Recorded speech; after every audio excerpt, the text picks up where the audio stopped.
Welcome back to another edition of 5 Minutes Alone with Rodney James on MMALockup.com. Joining us today is UFC Bantamweight Edwin Figueroa.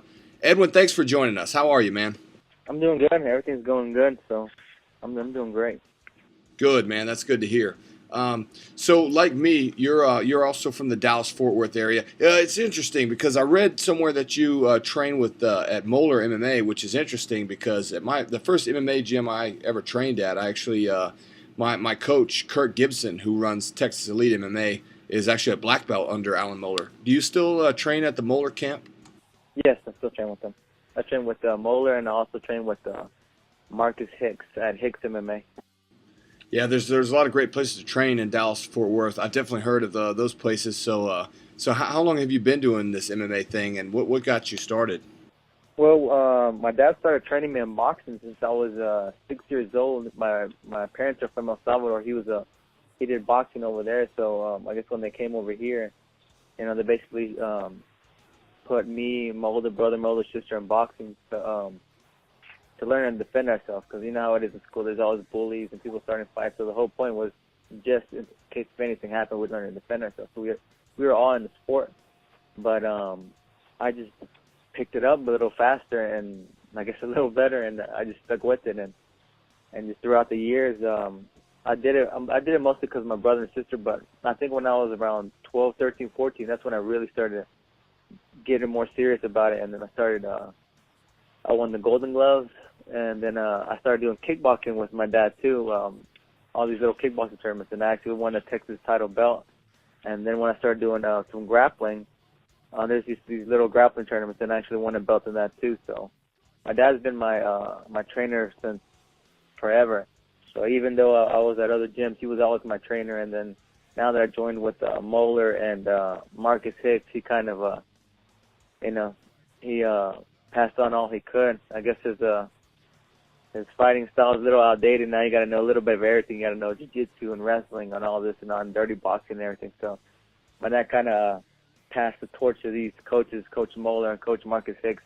But he's always there. He comes with my practices, and he's always giving me his pointers, turn here, move here. So my original coach and my fighting style comes from my dad. So he's the one that actually got me in the UFC. Wow, that's cool. I wish my dad would have taught me how to fight. Anyway, I heard you mention something about grappling tournaments when you were younger. I know there's a lot of grappling tournaments that go on in Dallas, and a lot of UFC guys like to compete in the grappling tournaments and stuff like that on the side. Is that something that you ever get into? No, I don't really grapple too much. I mean, I'd like to, but for some reason, every time there's a big tournament coming up, there's a fight coming up, and it's always like how it is. You're trying to take care of it, so you don't want a freak accident to happen before your fight or anything. So hopefully after this fight, everything goes good, no injuries, and I'd definitely like to get in a couple of those. Yeah, grappling tournaments are a great way to stay competitive, and they're also great training because you're always getting better out there. And but I understand what you're saying about guarding yourself against unnecessary injuries and things like that. I mean, especially at your position now fighting in the UFC. I mean, it's obviously that takes priority over everything else. And speaking of fighting in the UFC, how did you get that call? Because I understand that you were fighting a lot of smaller shows in Texas on the independent sort of professional circuit, and you racked up a lot of wins. You were undefeated. Before you got the call. So how did that come about? How did they get in touch with you? I mean, pretty much I was just fighting in the little leagues in Texas, and I mean, it's kind of hard because you never know who you're gonna fight. The weight might be a catch weight, and obviously the pay isn't that great. I remember when I was 2-0, I actually fought a guy that was 17-5, which wasn't the most fairest thing ever. Luckily, I won about 24 seconds, but I knew I had to get out of there fast. So all we did was we tried to find the biggest names and just try to take their momentum. Just whoever was the biggest guy or the top name in the circuit, that's who I'd fight. So, because there's a lot of guys that try to build up their record, 10-0, 15-0, but they fight a bunch of cans, I guess. But I just wanted to fight the bigger names, and I just wanted to get out of the small scene as fast as I can. So that's all we did. We found the biggest names and we came after them. And then I guess thank God we were at the right place at the right time. Somebody got injured, that was gonna fight Michael McDonald, who's I think ranked 3 in the world now, and it was a late 6-day notice. So in those 6 days, I had to cut 26 pounds. And I mean, I guess at that time I was just, because I was beating all the big names in Texas. I think I was considered ranked #1 fighter in Texas. So I think that's what really got my name out there, just being the top one in Texas. And obviously my fighting style is striking, and it was just an exciting style, I guess. You had mentioned cutting a tremendous amount of weight earlier on in your career. How's your weight cut going for this fight? I know you got weigh-ins tomorrow. This is actually the best weight cut I've ever had. That was the thing of the past, you know, like, oh, I can cut the 10 pounds a day of, 15 pounds a day of, and you think you feel good, but it's that you feel so lousy that after you rehydrate, you think you feel good, but really it's just not the smart thing to do. I just had to, I guess, get with the time. So my coach Marcus Hicks really walked me through the nutritioning part and the weight cutting part. So we did it right. I could actually made weight a couple of days ago if I really needed to, but I'm constantly eating. None of this dehydrating it, starving yourself. We're just, you know, fueling the body to perform at like we do in training.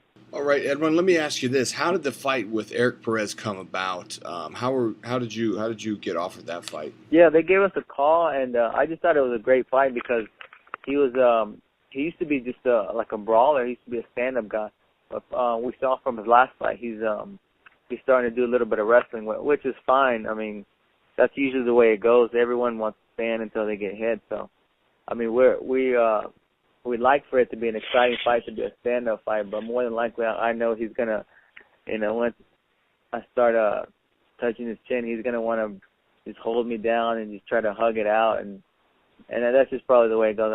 I wish he would, you know, being a 20th anniversary show, we could put on a good show, but I'm almost certain he's just gonna try to, you know, hold me down and do nothing, which is fine because we are more than ready for that. I been training with my wrestling coach Andre Metzger, so he's got me more than ready for his wrestling, and we're going to be ready for just in case he tries to take it to the ground. Like, I'll be fine. Well, congratulations on securing yourself a spot on the 20th anniversary card. I'm certainly looking forward to it. I'm going to be checking out your fight. I can't wait. We're about out of time, Edwin, so thanks for joining us on the show today, man. Is there anything else that you'd like to say to your team, fans, sponsors, anything at all? Yeah, I just want to say thanks to everybody in McKinney, Texas. I mean, it's a small town, but to be able to represent McKinney on the big stage, it's a pretty big privilege. And also to Dana and the Fertitta brothers and Zuffa, it's also a privilege to be on the 20th anniversary show.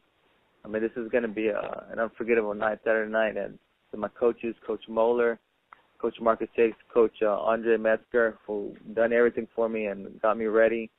And my sponsors would be Cryo USA,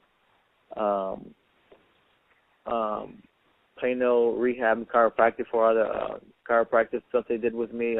Bold Warrior, who's also out of McKinney, Texas. I was pretty happy to be wearing their stuff just because, you know, I'm trying to bring out McKinney as much as I can, and just everybody else at the gym, all my teammates, and of course this one's gonna be for my parents. I mean, they come to all my fights. I'm here because of them. They've been motivating me since day one, so I'm gonna make them proud Saturday night. Well, sir, I'm proud to have you representing Dallas-Fort Worth, and I appreciate that you took some time out to speak with us today, man. Thanks. All right, thank you. Okay, ladies and gentlemen, that's Edwin Figueroa. He's taking on Erik Perez to open up the preliminary card on UFC 167, the 20th anniversary fight that's coming up on Saturday. Make sure to check that out on pay-per-view. Thanks again for tuning in to 5 Minutes Alone with Rodney James here on MMALockup.com. Make sure to check us out on Facebook and also give me a follow on Twitter at RodneyJames138.